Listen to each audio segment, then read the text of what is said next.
కుటుంబం అన్నగారి కుటుంబం కుటుంబం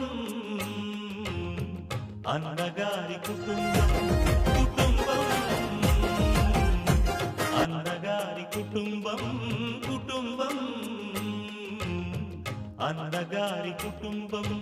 విరబూసిన మమతలకు కలబోసిన మనసులకు విరబూసిన మమతలకు కలబోసిన మనసులకు మచ్చలేని మనుషులకు అచ్చమైన ప్రతిబింబం అచ్చమైన ప్రతిబింబం కుటుంబం అన్నగారి కుటుంబం కుటుంబం అన్నగారి కుటుంబం